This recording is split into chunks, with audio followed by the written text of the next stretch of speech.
This is Thrive Perspectives, an ever-growing discussion about the issues and ideas that shape our lives, with your guide, Dr. Matthew Jacoby.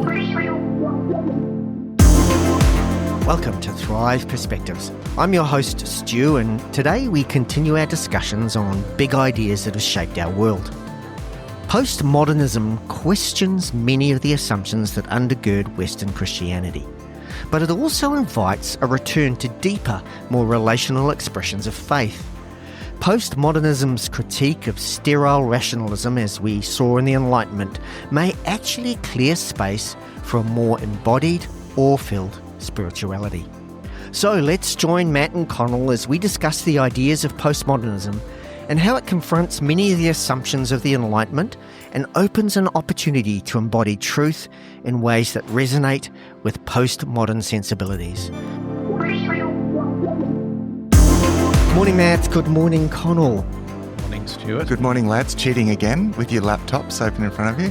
Yeah, well... Come on. Oh, I better silence my phone. You better silence your phone, Matt.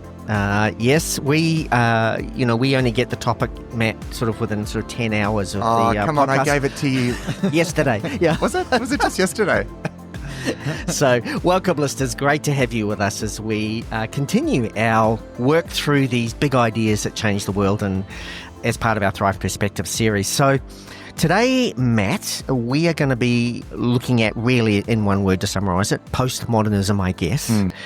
Which really emerged as a bit of a reaction against the Enlightenment theory of confidence and reason, progress, objective truth and stuff. And we're going to sort of unpack that a bit and see how that relates to really the previous 5 episodes as we've talked about this sort of evolution of thought in terms of meaning, purpose and life. Yeah, that's right.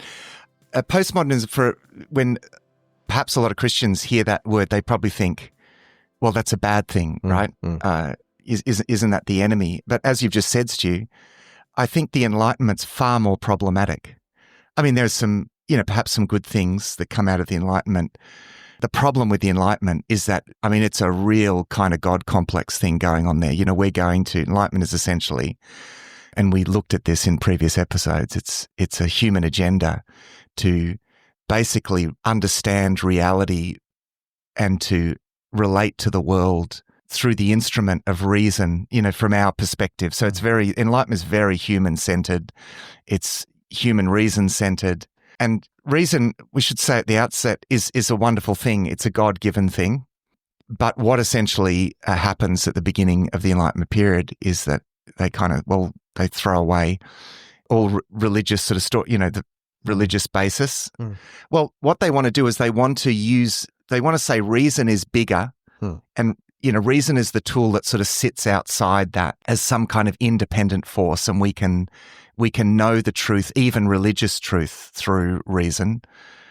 And so essentially it sort of enthrones kind of our minds as the sort of all-knowing, we're able to discern everything by the pure power of our minds, which is very problematic. It's a kind of God complex. Enlightenment, that probably started back with Descartes. Was that? Would you say that'd be the start? I think so. Yeah. And what's what period are we looking at? So Descartes. So I would say Enlightenment, you're looking from the 1600s. Yeah. So let's say, I think a good date for the Enlightenment is sort of post the 30 Years' War. The religious war, because it's a bit of a culturally, it's a bit of a reaction to that, somewhat.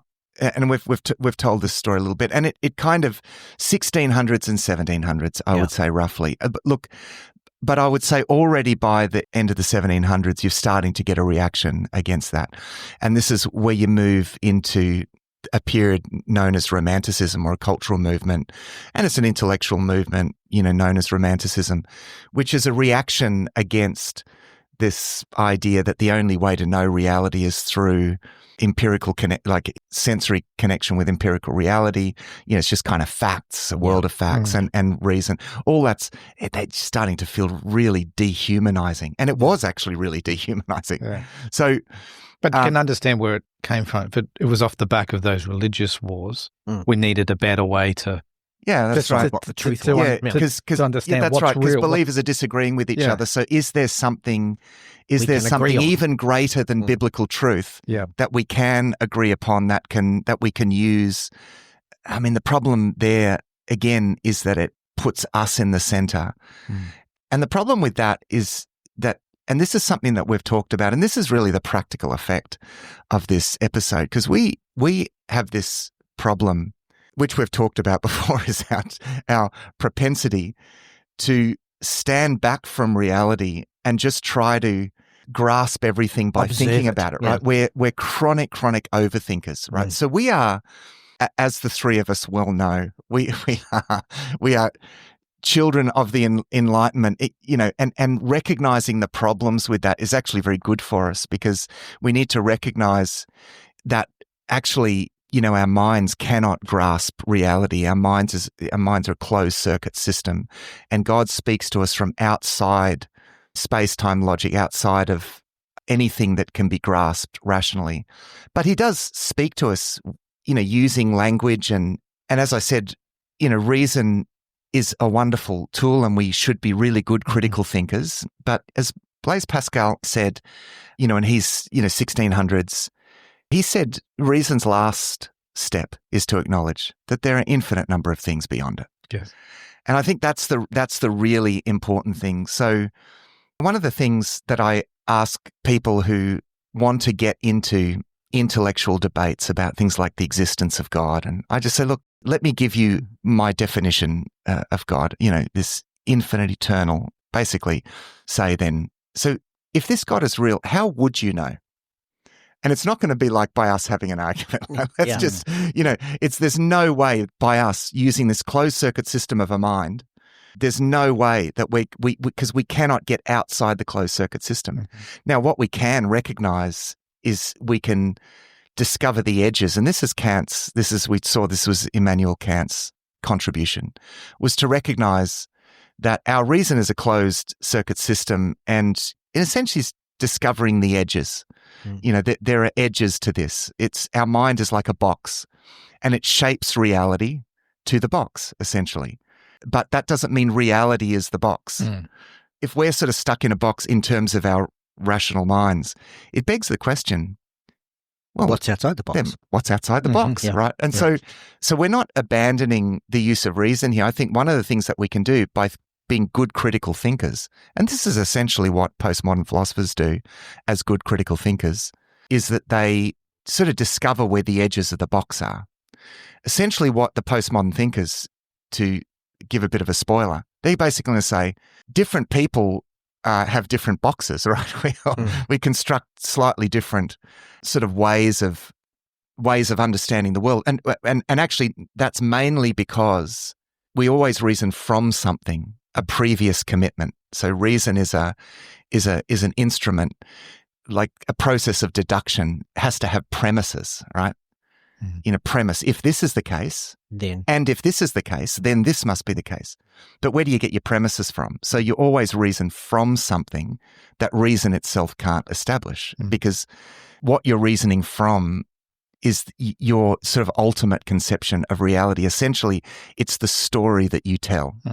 And what we do as Christians is that we tell a story about God, a story that is intersected with let me say, we are part of that story. Yes. Okay. And we have recognized that we are part of that story, and we've experienced, we've connected with that story, and we live out that story.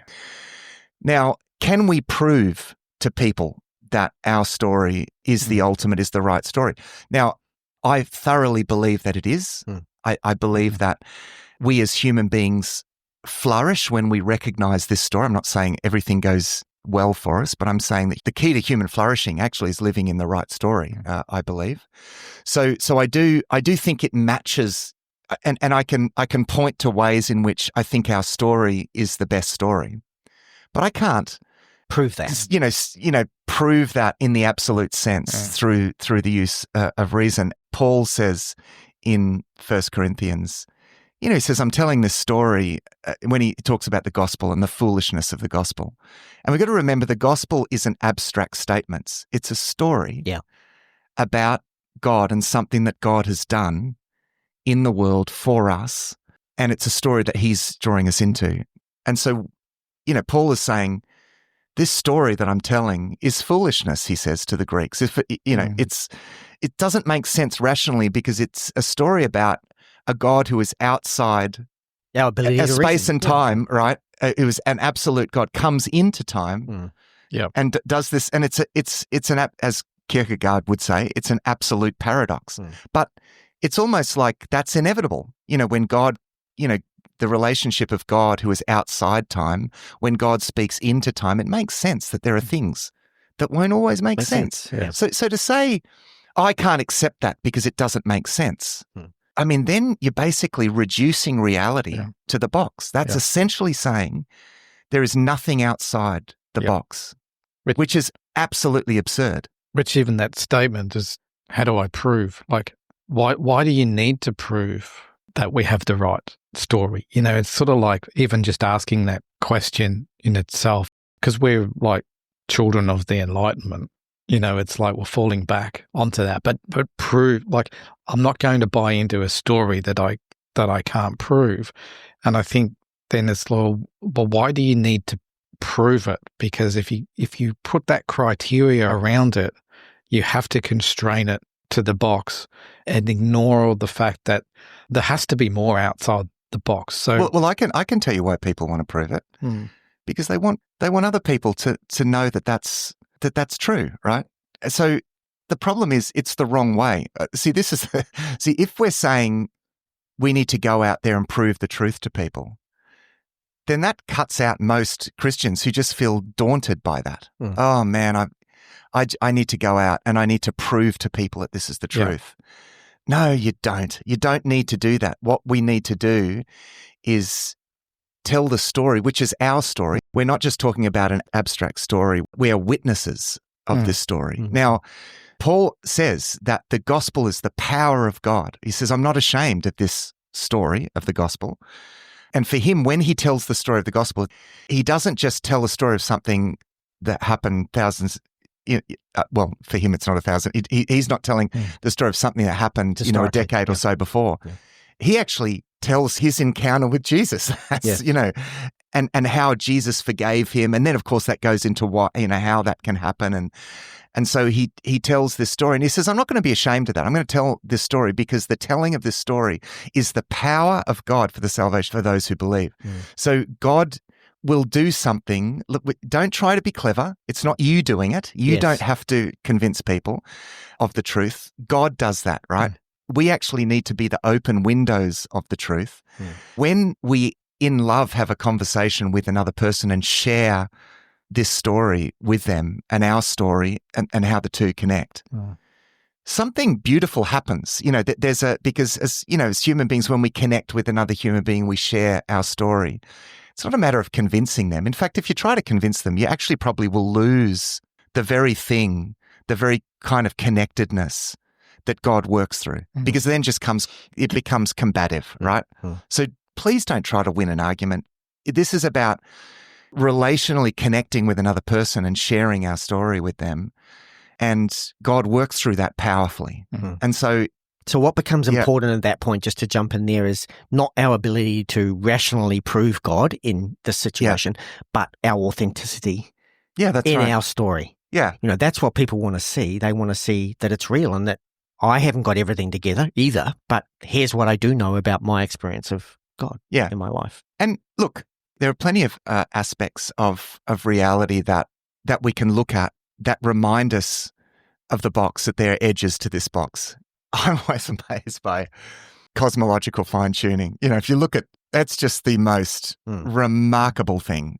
And, I think that's a reminder that, man, there's something outside this box. You know what I mean? Like, because there you're discovering, I mean, in a sense, it's the existence of this universe, this finely tuned, and that's even just what we do know and what we can see. It reminds us, it begs the question, what's outside this box? I mean, we did an episode on, near-death experiences and people's experiences, kind of out of body and the things that they experienced. And, again, this raises the question. It's like we're tapping on the edge of the box when we have those discussions. It's like, man, there's something outside the box. I think that's the thing with reason. Like, I've got to be careful to say we don't try to reason as if it's just all our experience. I think that's also that's right. highly problematic. Totally. To say it's all just our experience and it's relational, because lots of people could say that. It's just our interpretation of what's outside the box.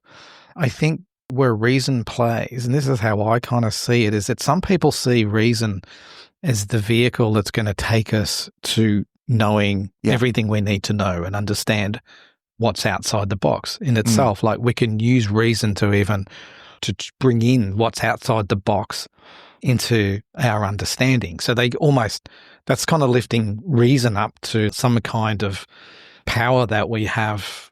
It's the ultimate truth that we stand on. Yeah. Or you can take reason and you can follow it through, but it will take you to the edge of the cliff. Yeah. Because it won't take you any further. And I think that's where I am, is that... Or to stick with the analogy, to the edge of the box. Yeah. To use the same analogy instead of cliff so much, it takes you to a point where you can't... Yeah, I kind of like the cliff because it implies you got to decide to leap. I've got to change how I'm going to advance. That's where I kind of you're on firm ground. You feel like you're in control. And this is, we talked about Kierkegaard and Kierkegaard essentially says at some point you've got to take a leap, right? Yeah. And you've got to leap into a completely different way of knowing, which is faith for him, right? Yes. So he's advocating a leap into faith, which is making a choice to go from one way of knowing, to give that up, to recognize that's a kind of God complex. And so he is, in the early 1800s, responding to the Enlightenment, right, as well. Mm-hmm. He's saying we need to give up that project and sort of take a step into a different way of knowing, and which is much more about being open-hearted and not grasping God, but being willing to be grasped by God, as I've often said. And essentially, the sort of classical apologetics or evidential apologetics that's become quite well known is essentially a conversation with the Enlightenment, but the problem with it is that it's within the terms of the Enlightenment. You know what I mean? Yeah. So Enlightenment thinkers are challenging us, saying, here is reason, now you prove God with this tool, and if you can't, I won't accept that it's real. If you cannot make God completely evident to me, then I'm not going to accept it as real. Now, the problem with that is that therefore we have to reduce God. It's like essentially they're saying unless God becomes less than what God is, something that I can rationally kind of understand and grasp, then I'm not going to accept that. Now, the reason why we're focusing on the postmodern period in this episode is because postmodern thinkers use reason. They're really good critical thinkers. And they're using reason to understand the nature of reason itself. And again, a little bit like Immanuel Kant, but in a slightly different way, they're recognizing the limits, what we can do and what we can't do. So to go to the sort of caricature of, postmodernism, it's often thought that, postmodernists say that, there's no absolute truth. Everyone has their own truth. And I know people say that. Essentially what they're saying is that they say that there's no way that the human mind can get to absolute truth. Now, so far, I totally agree. Right? Yeah. So it's not that there's no absolute truth out there. They just don't think that our attempts to create sort of models of reality, that no model of reality that we create. Now, they would include the Christian faith in this, right? So, of course, they would say that there's no privilege. So this is where, in a sense, postmodernism is somewhat bleak, right? Because it's essentially giving up. Yeah. But, I think they should give up, right? I think the giving up is important, right? Because I think it's a very important step. And this is a point that, James K.A. Smith makes in a book that if anyone wants to go deeper into this, I highly recommend a book by James K.A. Smith called Who's Afraid of Postmodernism? And he gives really good explanations of the key postmodern thinkers and what we can take from them. Well, I think the best thing for me just reading through this is that they actually take down the whole Enlightenment thing, which is all based on reason, and actually clear some space for us to talk about mystery. Do. Yeah. That's what they do. They clear some space to say we don't need to be able to explain everything. In fact, if we could explain everything, then God's not God. Yeah. So let's go back and look at how we get here, because I think this is important. And it is practical. And what is postmodernism? Because I reckon a lot of people wouldn't. Like, what is it? I mean, it's postmodernism. It's a pretty broad term. It refers to a whole lot of things. But so modernism tends to refer to the Enlightenment. Reason, yeah. Yeah. And progress. Yeah. And, That's roughly. That's modernism. Yeah, very roughly. Yep. And modernism kind of holds sway, until like the 50s, roughly. And then you've got the postmodern thinkers, and it's never that neat, really, because there's plenty of people in late 1800s. Even Kierkegaard is seen as, sort of anticipating this somewhat. So one of the big, so we're going to just talk a little bit of philosophy, but lest our listeners think that this is all just irrelevant, esoteric stuff. It's actually important because I'm diagnosing a problem that we have, right? And we all know how important that's been for us and for our faith to recognize this problem at a personal level. And this is our propensity to kind of overthink and get locked within our own minds, when God is inviting us outside the box to know in a way that goes to be good critical thinkers, but for our knowing to go way beyond that. And it's a wonderful thing, right? Now, at the start of the 20th century, a very important kind of revolution takes place in philosophy. And I'm going to explain this in broad terms. It's a little bit simplistic, but I think this is the best way to do this in broad brushstrokes. So philosophy takes what's known as the linguistic turn. So we recognize that, look, we've been sitting around this table, philosophers over hundreds of years, having these conversations about all of these things. And we've been using this instrument called language. So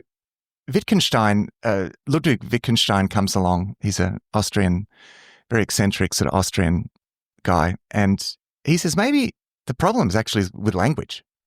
Maybe all the problems of philosophy are problems with language.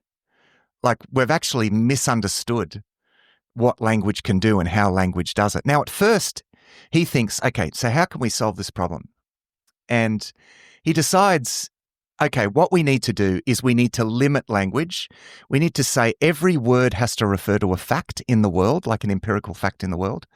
Because we're using these words like, if they can't refer to an empirical fact, this is where we get in trouble, right? So let's set these rules that, a word has to refer to an empirical fact or it's not meaningful. Mm-hmm. Now, this kicks off what's known as logical positivism. Again, I'm painting a very broad picture here. Logical positivism says, if something we're talking about doesn't refer to an empirical fact in the world, it's not just that it's not true, it just can't be meaningful. Mm. And we just, it's a waste of time, right? Now, Wittgenstein didn't quite think there wasn't anything outside that. He just didn't think we could talk about it.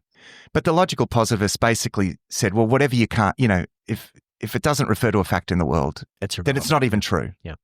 Okay, so there's a neat way to solve the problem. So words like soul, God, morality, all these sorts of words, well, they're just meaningless, right? Because they don't refer to empirical facts in the world. But it's quite reductionist, which is the whole problem. Very reductionist, yeah, that's because right. Yeah. You're basically saying it's not that those things don't exist, but it's almost like we can't talk about them. We can't talk about them, we can't know them, we can't engage with them unless it's grounded in some kind of that's fact. right, yeah. So that by definition reduces everything that we can know. Yeah. So this is, that's sort of the ultimate. It's funny because he's a bridging figure and his story is very interesting because he's essentially taking, we talked a little bit about David Hume and Descartes, and Descartes just wants it's got to be, we're going to define reality within reason, right? Mm. And Hume is saying, yep, okay, but, we've got to start with empirical reality, with the facts in the world, and then you can only reason from there. Okay, so the world is just, the material world, and we take that as the given, and then we just reason from there, and that's reality, right? And look, there are lots of people around, even still today, that believe that. And, I think a lot of people. A lot of people, right? And at first, Wittgenstein kind of does that. But then he changes his mind. Mm. And this is the interesting thing about his story, is that in his first work, he forms this philosophy that essentially births this whole school of logical positivism. So they all go off and, until roughly the 60s. And he actually, at this point, he thinks, well, I've solved all the problems of philosophy. Yeah. And he decides to do something else. He goes and becomes a primary teacher in a little village in Germany. because he thinks I've solved all the problems of philosophy. This guy's great. He's such an eccentric guy, right? So he goes and lives in a village in the mountains, right? And while he's living in this village in the mountains, he's thinking about this and he thinks, hang on, no, I got it wrong. And he changes his mind, right? And I think actually partly there's an influence of Kierkegaard here, but we won't go into that here. He still holds on to the idea that the problem was with language, right? We got to focus on language. But he decides, no, actually I was wrong, because language isn't like a mirror of reality. That's just limiting reality then. And he realized, I can't do that. I've just limited reality down to empirical facts. Which is the reduction thing. Yeah, which is the reduction thing. So he thinks, that's absurd. What have I just done, right? I mean, I'm simplifying it a bit here. Yeah. So then he recognized, no, actually language is something that we use to do things with, right? Words are tools that we use to do things with. We construct sort of systems of thinking and, ways of talking about the world that suit us, that are kind of a means to an end. And this is important because this kind of goes, and I mean, he's going to liken it to games with rules. So he talks about language games. There are different ways of talking about the world, and they're rule-governed activities. And so meaning is actually derived from how we talk about something. Yeah. That derives its meaning, and you could talk about it differently and therefore derive a different meaning. Yeah. It's contextual to you and your socioeconomic status. Is it more like that language paints a picture? It's less about being precise, like kind of like scientifically precise. No, it's more. It's not just painting a picture. It's constraining the world in ways that allow us to do things that we want to do. Let me jump forwards because I think this will become a little clearer as we describe where this goes, okay? And this is where I'm going to go to Michel Foucault in his book, The Archaeology of Knowledge. So he's very interested in knowledge and what is knowledge, right? So in the Enlightenment period, basically, and the logical positivists, for example, are saying, well, what counts as knowledge is just empirical facts, right? It's the material world. That's knowledge. That's, we have knowledge of the world, and everything else is just faith. It's just a story that we believe. Until we discover what the truth really is. Yeah. Foucault says, excuse me, guys, he says, you're telling a story too.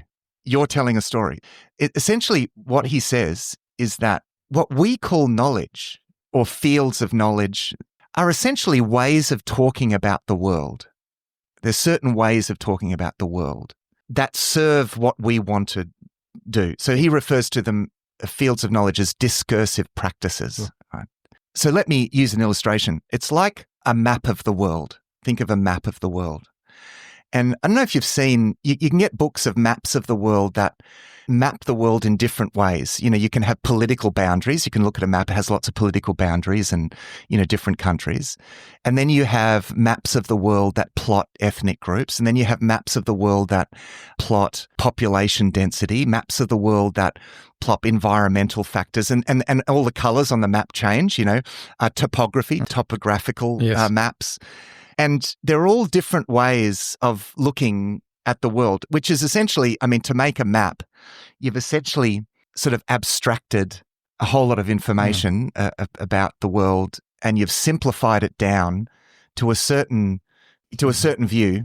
And you can only look at one at a time. And you can only look at one at a time, yeah. If you put them all on the one map, that's right. It would lose all meaning. Yeah. And a philosopher who just elaborates on this a little bit as a contemporary philosopher called Hilary Lawson, and he's written a book called Closure. And basically what he recognizes is that reality is open and infinite. There are infinite number of factors, going on that we could pull all these things together. It's a little bit like, say, history. We've talked about this with history. When you think about the past, right? If every event that's taken place, it's virtually infinite number, of dots. Let's essentially, say every event is a dot, right? So you've got all of these dots. Now, to create history, what we do is we choose which dots? This dot, and I'll then choose this dot, and I'll choose this dot, and it's like, and then you create a sort of dot to dot line, right?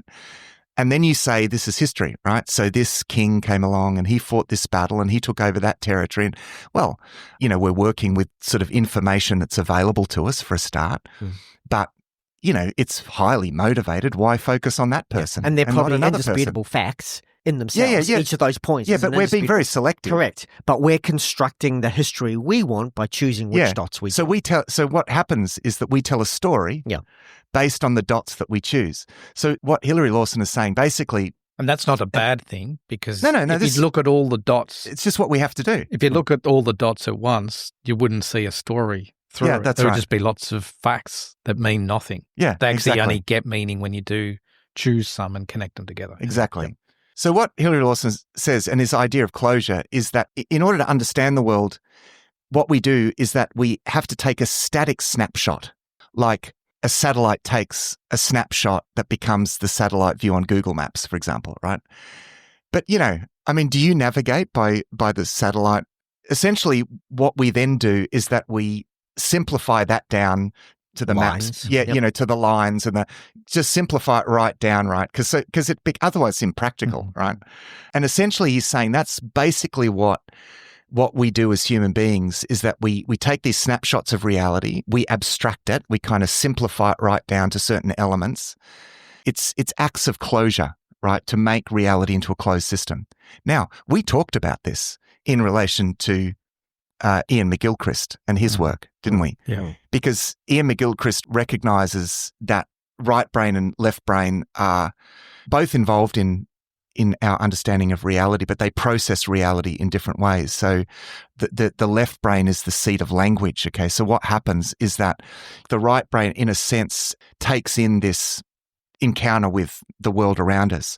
And what the left brain does is abstract that and analyze it, carves it up into bits, right? So I'm sitting in this room, that's a door, that's a wall, that's the floor, that's, you know what I mean? I've divided in. Now, there'd be lots of other ways of dividing it up. But what the left brain does is that it abstracts it, right? Like takes a kind of static snapshot.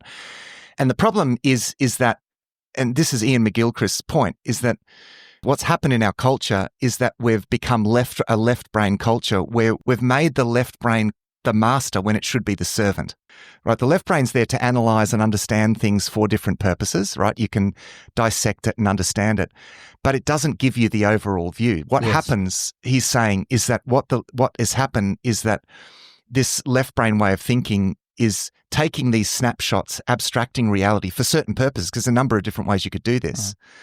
And then saying, and now that's absolute reality and there's nothing else. And you're not allowed to think outside of that. And if you do, you're absurd, you're not rational, it almost has it's kind of a left brain tantrum. So for Ian McGilchrist, that logical positivism, including, for example, the new atheism, is a sort of a left brain tantrum.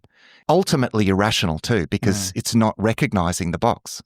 So another way to even think about it in terms of the map is if I'm driving, I need to know the roads, and I need to know which road and where to turn left and where to turn right. Even though I'm actually on the Earth, which is like this three-dimensional globe hanging in space, I'm not going to get to where I need to go if I just understand the Earth in its position in the universe as a three-dimensional globe. It only really becomes useful to me then to focus on where I need to go. But it's useful for me to still know where I am on the Earth. Like I am actually on the Earth, moving around, driving around. You can't, because that's a useful knowledge that kind of gives you context to what it is that you're doing and where you kind of fit within it. So it's like you almost take that concept and reduce it down into something that's useful. So you take that bigger concept. So is it almost like there's all these things that we much, much bigger than what we can find useful. We can't take those up. We can't just take those big ideas and immediately sort of make them useful, but we can take some sort of narrative or distill it down into something smaller that allows me to use as a tool. Almost like right brain, left brain. The right brain in McGilchrist's model is that it's like it takes in a lot more information that's around us, and then the left brain kind of helps us use it within an analytic. So it's like there's always that flow of information from bigger to smaller. And it could be misused. It could be the snapshot, the map that we take.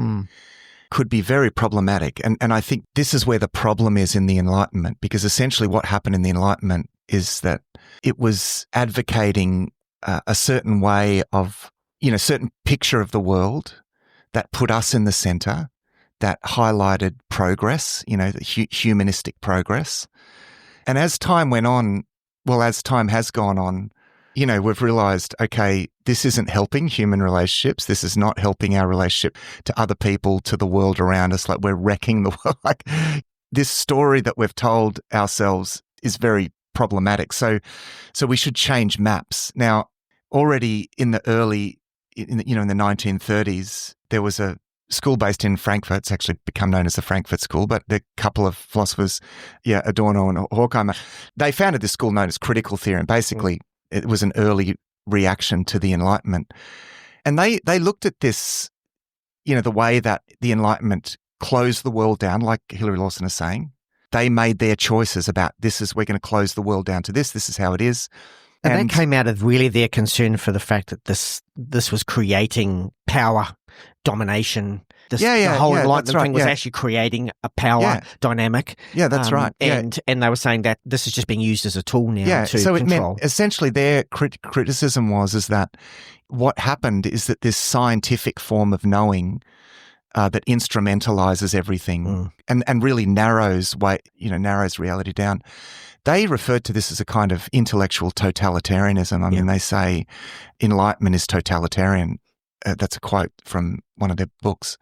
So they recognize that that this is a real problem, that there are other ways of knowing and relating to reality that are more than that, that in a sense, there's something about that. We've lost something about our humanity there. Now, one thing I should say, a lot of these movements, the critical theory and the postmodernists, and they are recognizing problems.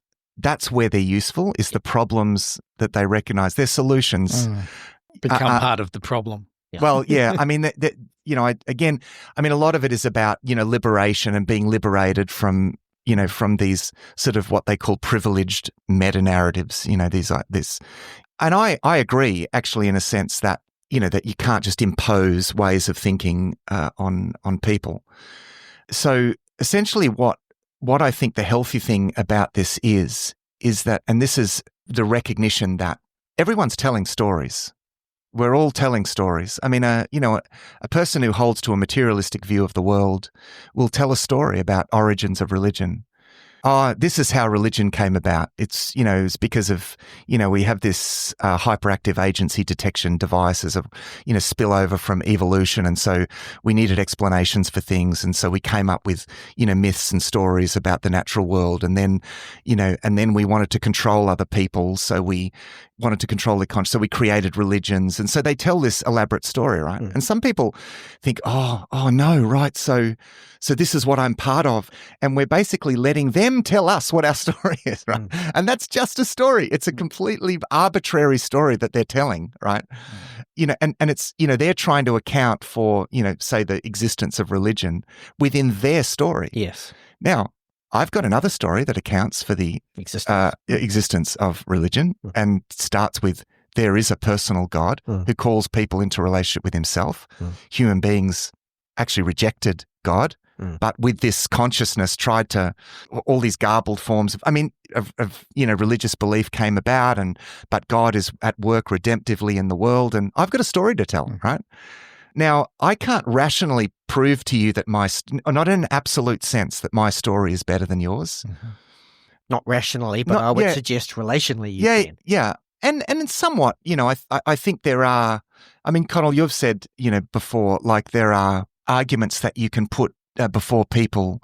And essentially, often when I'm preaching, I'm doing this too, appealing to people using argument, when I talk about Jonathan Haidt and the way that he argues that the human psyche is wired for transcendence. And when we deny that aspect of ourselves, when we flatten our concept of ourselves as just physical beings without any awareness of transcendence, that it's bad for our well-being. Well, I agree with it. I think that's, again, that begs the question. It's not proof. It just begs the question, right? Because, You've got to come to it's like knocking at the edge of the box saying, guys, excuse me, like, because we're a culture, we're such a boxy culture, right? And even though, yes, we live in a kind of postmodern culture, we haven't actually really, postmodernism is a weird one because the popular conception is just, they've just been translated into, oh, you have your truth and I have my truth. But the thing is, it's a slightly garbled form of what postmodern philosophers actually say that just becomes an excuse to do nothing. There's a choice under that. And the choice is, I want to live the way that I want to live my life. Don't bother me. I mean, there's a level of honesty there. I'm choosing my truth. Yeah. This is like Romans chapter 1, right? Yeah. Because they wanted to live in a certain way.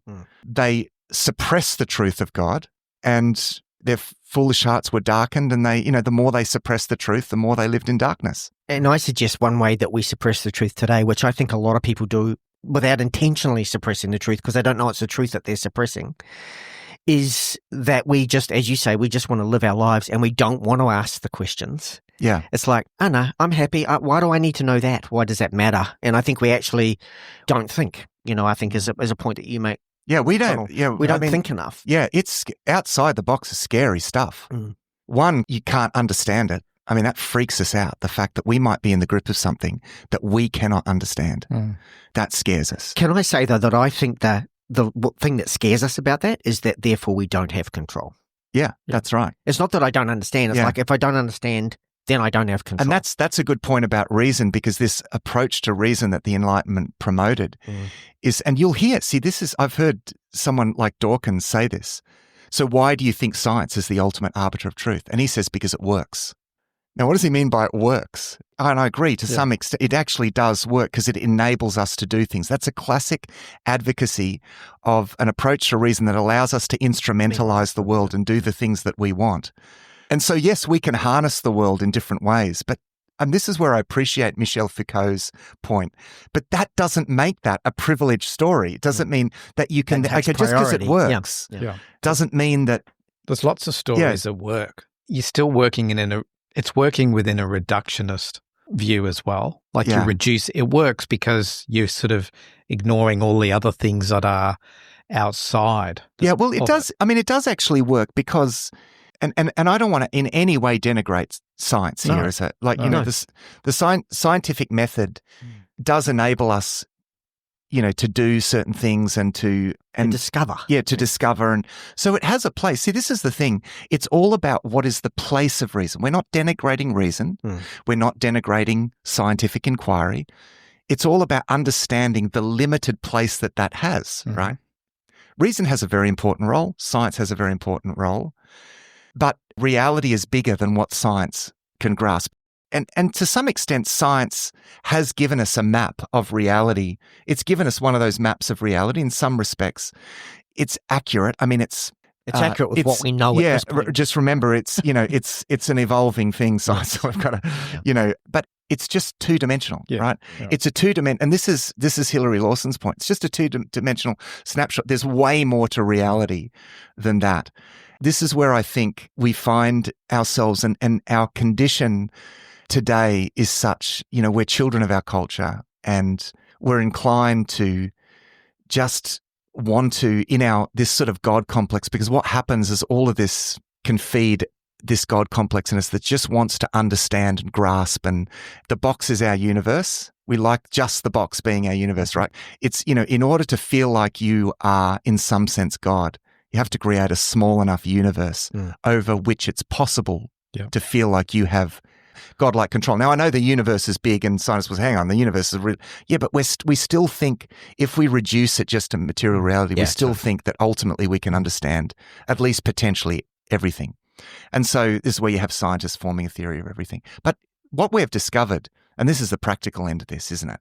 We've discovered that it's actually a problem when our minds get in a loop. We're just trying to get to the truth just by thinking and thinking and thinking, and that actually we have to open ourselves to other ways of knowing. Worship as a way of knowing. It's starting by acknowledging, God, you are here. I couldn't even be thinking. It's starting with an act of the will. If you're trying to work out I'm going to work it out first and then I'll go from there. That's an act of the will that actually is putting you in the center. Yeah. But putting God in the center means recognizing that I am in the grip of an infinite and eternal God who is right now upholding my very existence. There's an act of the will, and this is what Paul comes to in Romans chapter 1. Either you worship or you don't worship. That's the primary act of the will. Going back to the analogy I had before about coming to the cliff, the problem I have with the box analogy is almost like despair, because I need to stay in the box. I won't go outside the box, and I can't get outside the box. And so I've got to stay within those walls, and that constrains me. Yeah. But if I think of reason as taking me to the edge of the cliff, then where it takes me is standing there looking down into the... And a choice to make. Into the valley of something much greater. Now, what do I do with that? Do I acknowledge it? Do I think there's a way that I can sort of move off the edge of the cliff? Can I use another... Let me use another analogy. It's like a young bird in a nest. Yeah. I feel secure in this nest. It's all I know. It's what I know. It's my world. I know. I mean, the nest is the world for the young bird. But the bird needs to realize it can fly. The bird needs to realize it can live outside the nest. And it's actually built to live outside the nest. But you were built to live outside the nest. When I'm standing there on the cliff, and this is how I see it, I'm standing on the edge of the cliff, and I know that there's more, beyond it, but I don't want to take a step off the cliff because it means letting go. Because you don't realize you've got wings. You know what we've got here? We've got a nest on the edge of a cliff. Yes. This is great. We got a nest on the edge of a cliff. Yeah. And we need to realize that we are birds. We're created for flight, right? Our soul is created for flight. It's created for elevation. We need to realize that. And faith, essentially, it's a kind of flight. I mean, it's beautiful. It's a way of flying. It's like, I don't need to have solid ground under my feet, the things that I understand. I don't need to be in control of things, right? I can and I should fly. And if I'm always trying to understand things, always trying to predict things, then I'm actually limiting myself. I'm a bird and I'm created to fly. I think faith enables us to launch off our nest of the edge of the cliff and discover the thrill, actually, of living by the Spirit, allowing the wind of God's Spirit to buoy us up. I mean, it's interesting that those, who trust in the Lord, in Isaiah 40, shall renew their strength. They shall rise up on wings like eagles. That's the invitation that we have. Thanks for joining us for this episode of Thrive Perspectives. Our hope is that these discussions will challenge you to look at life from a new perspective. You'll find all our resources at the Thrive Today website, thrivetoday.tv. If there's a topic that you'd like us to discuss, please email us. Our email is contact@thrivetoday.tv. Until next time, our prayer is that you will thrive.